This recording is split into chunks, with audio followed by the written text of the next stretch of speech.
Hello and welcome back to ZRZ, and in this video I've got some super exciting and interesting news to show you, and this is actually a leaked or kind of revealed PS Vita prototype right here.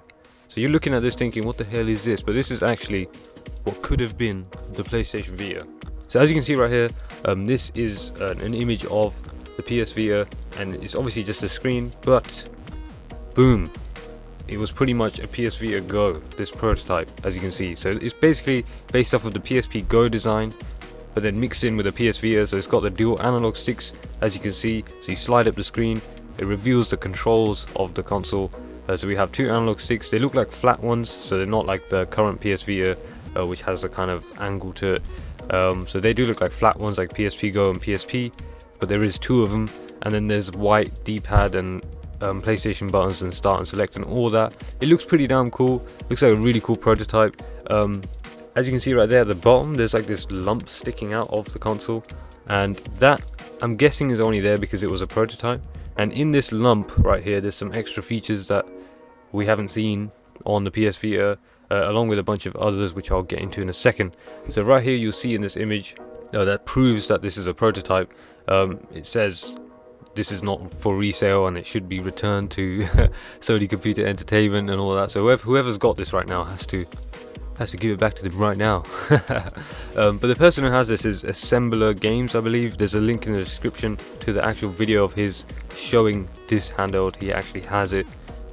So check that video out. These are just some screenshots of the video, so you can take a closer look. But yeah, you can see it's not for resale. It's a legit prototype by the looks of it. And so here are the ports at the bottom of that little lump of the PS Vita, or this PS Vita Go prototype. It actually has a normal PS Vita data port, as you can see on the right, which we see on our PS Vitas now. Well, it looks very similar to that. And then in the middle we have a HDMI output, which is awesome. We didn't have that on our PS Vitas. It would have been great to actually see that in our current PS Vitas, but unfortunately we didn't get that. But it is in this prototype. But do you think it would have been cool if we had a HDMI in our current PS Vitas? I think it would have been pretty awesome, but it seems like they just cut that out of the question because it probably was too much and probably cost too much to sell the PS Vita, and they wanted to cut the cost, so kind of understandable, but I think that would have been pretty awesome. And then on the left there's a mini USB port, which is really strange actually, because there's already a PS Vita port on the right side, and then there's a mini USB there. So what are they using that for? Is that for data as well, or is that for charging? I'm not actually sure. And then what's even more confusing is on the left side at the bottom of the PS Vita prototype right here, there's actually an AC like charging port, like a PSP one, like the round ones, which is really strange. So we have a normal data PS Vita data port that we've seen on our PS Vitas, then we have a mini USB port, and then we have that charging port on the left side. So it's like, why is there three different things on this prototype? It's really confusing. But it's pretty cool. But the main difference here is the HDMI port at the bottom, or the output, which is really awesome. Another really interesting thing, as you can see in this image, the volume buttons are very different. The whole design of the shoulder buttons and the top half of the PS Vita right here, it's got a similar layout, but it looks really different. The volume buttons design is very different. And also right there is the port for what we know as the PS Vita game cartridges. But no, not in this prototype. It actually takes SD cards.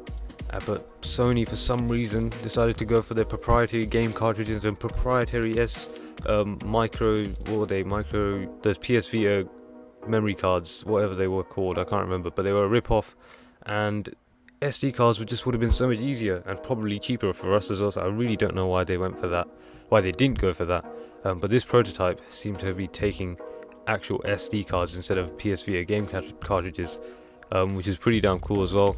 And then you can see here in the screenshot, it actually is running the PlayStation Vita software, legit, and it does have the touchscreen. It has the back touchpad and everything, fully loaded like a normal PS Vita, just with some extra features here like SD cards and HDMI outs. But yeah, that's pretty much it. Just checking out this PS Vita prototype, or PS Vita Go prototype. Do you think this would be a cool thing to maybe revive? Maybe they should make a PS Vita 2 and it should have this design with it, so it's like a PSP Go but a PS Vita with a HDMI out and everything. Do you think that would be a good move by Sony? Let me know what you think of it in the comments, whether you would have preferred this one to what we have for the retail one at the moment. Just let me know in the comments what you think. That's pretty much it of this video. Thanks for watching, and I'll see you in the next one.